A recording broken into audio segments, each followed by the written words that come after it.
मैं वर्ग अष्टम की छात्रा हूँ। इस शनिवार में आप सभी के बीच हमारे एक महान व्यक्ति, जिन्होंने हमारे देश के लिए सब कुछ किया, जिन्होंने हमारे देश के लिए सब कुछ त्याग दिया, हमारे देश को बचाने के लिए, हमारे देश को स्वतंत्र एवं गणतंत्र करवाने के लिए उनकी अहम भूमिका थी। उन्होंने हमारे देश में सिर्फ आज़ादी, सिर्फ स्वतंत्रता और गणतंत्रता ही नहीं फैलाई, वो सत्य और अहिंसा के मार्ग पे चलते थे। वो बच्चों को भी यही सिखाते थे। वो बच्चों से बेहद स्नेह करते थे और हमेशा सीताराम की धुन में मगन रहते थे।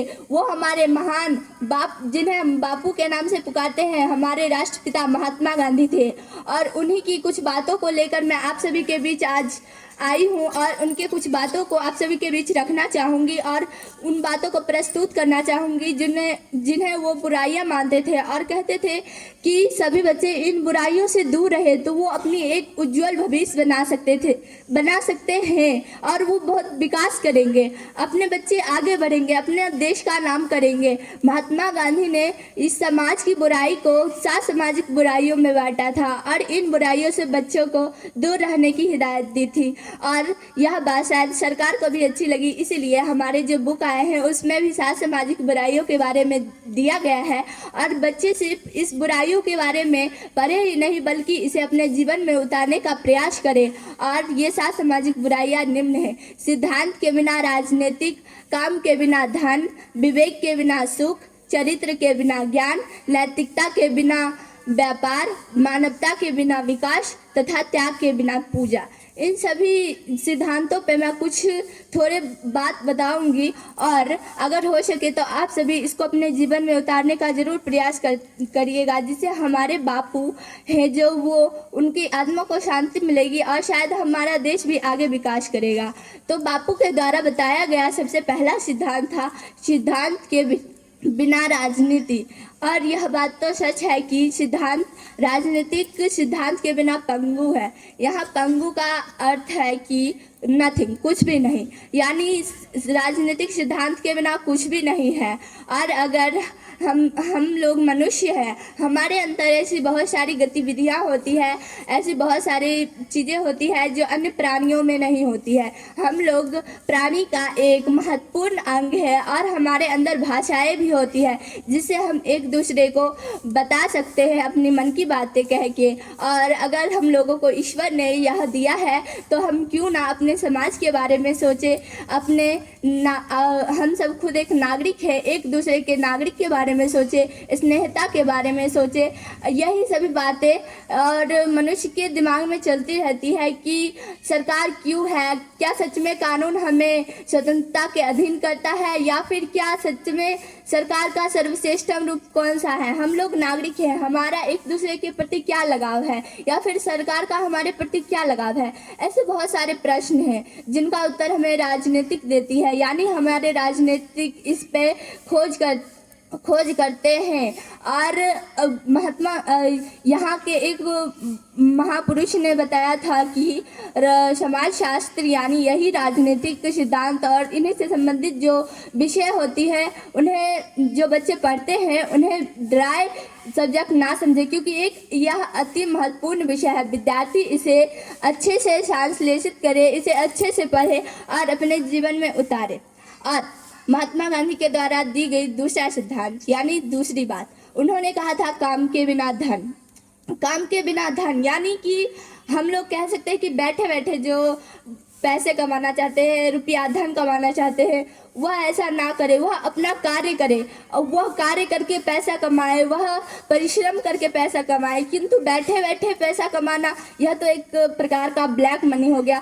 आधुनिक समय में देखा जाए तो कई सारे लोग बैठे बैठे भी पैसे कमाते हैं, लेकिन हमारे बापू ने कहा है कि यह हमारी 7 सामाजिक बुराइयों में से एक है। इसीलिए लोगों को अपने बैठे बैठे ना पैसे कमा के उठना चाहिए, कार्य करना चाहिए, परिश्रम करना चाहिए, जिससे कि वो पैसे का कद्र भी जानेंगे। जैसे कि हम लोग मिस्त्री या किसान को तो देखते ही होंगे कि मिस्त्री कितनी कड़ी धूप में मेहनत करता है और मेहनत करके वो घर बनाता है, या फिर फुटबॉल ग्राउंड या फिर वॉलीबॉल ग्राउंड कुछ भी होता है तो मिस्त्री एकदम कड़ी धूप में मेहनत करता है, और वही मिस्त्री पैसे की अहमियत जानता है क्योंकि उसने मेहनत की है।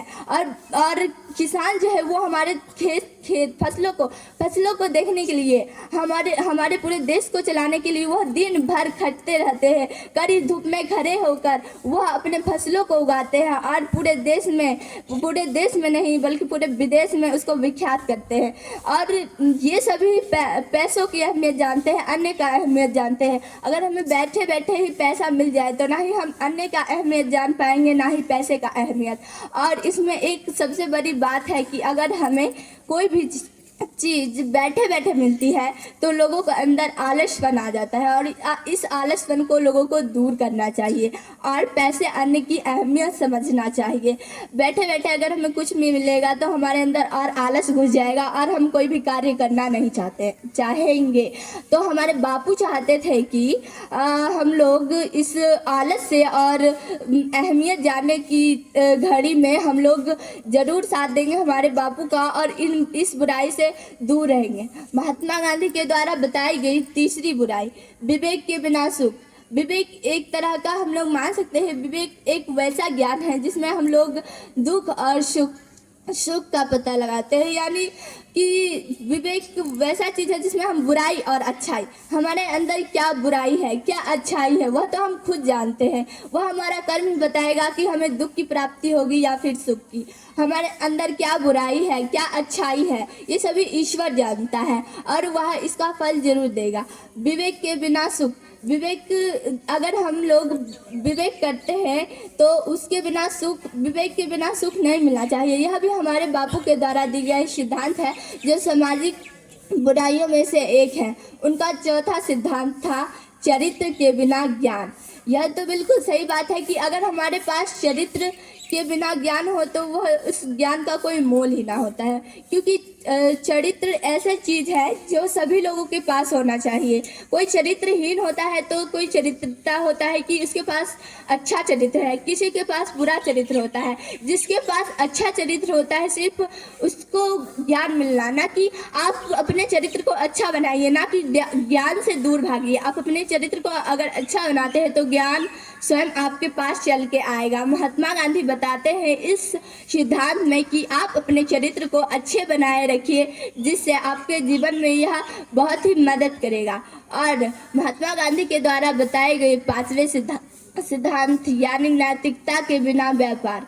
यहाँ पे नैतिकता का मतलब होता है कि हमारे अंदर के जो गुण होते हैं, अच्छे बुरे, ईमानदारी, समझदारी, ये सभी नैतिकता के अंतर्गत आते हैं। और यहाँ पे व्यापार का अर्थ उस व्यापार से ना होके हमारे दिनचर्या के व्यापार से है। हम लोगों के जो दिनचर्या होता है उसमें हम लोगों को ईमानदारी दिखानी चाहिए, अपनी समझदारी दिखानी चाहिए और दूसरों से फंसना नहीं चाहिए किसी भी बात पर। और महात्मा गांधी ने कहा था कि इस सिद्धांत को यानी नैतिकता के बिना व्यापार, इसको अपने जीवन में उतारने का जरूर प्रयास कीजिएगा। महात्मा गांधी के द्वारा बताया गया छठा सिद्धांत यानी मानवता के बिना विकास। ये महात्मा गांधी ने इस सिद्धांत को बहुत ही महत्वपूर्ण बताया था, क्योंकि आधुनिक समय में अगर देखा जाए तो अधिकतर लोग जो है वो मानवता के रास्ते पर नहीं चल रहे हैं। क्योंकि मानवता का यह अर्थ होता है कि उसके अंदर ईर्ष्या नाम की चीज़ नहीं होनी चाहिए। वह एक दूसरे के प्रति स्नेह रखता हो, उसे जल्दी क्रोध ना आए। जिसे जल्दी क्रोध आ जाता है यानी गुस्सा, वह एक बहुत ही बड़ा दुश्मन होता है मनुष्य का। और आलस, ईर्ष्या, गुस्सा, और फिर हमें एक दूसरे के प्रति स्नेह रखना चाहिए, एक दूसरे से प्रेम से बात करनी चाहिए, अपने माता पिता के साथ टाइम गुजारना चाहिए, अपने शिक्षकों का, अपने अभिभावकों का आदर करना चाहिए। यही सभी आते हैं मानवता के अंतर्गत। तो अगर हम लोग मनुष्य हैं ही नहीं तो हम विकास कैसे करेंगे। यहाँ पे अगर देखा जाए तो अगर लोग मनुष्य नहीं है उसके बावजूद विकास कर रहा है, यह तो बिल्कुल गलत बात है। क्योंकि उसको पहले खुद के अंदर मानवता लानी चाहिए, उसको खुद के शरीर पर कंट्रोल रखना चाहिए, फिर उसको मनुष्य बनने की धीरे धीरे कड़ी में जानी चाहिए। यह आपके जीवन भर की कड़ी बड़ी होती है। अगर आप लोग मानव नहीं बनते हैं तो आप भले ही विकास कर जाइएगा, परंतु उस विकास का कोई अर्थ नहीं होगा।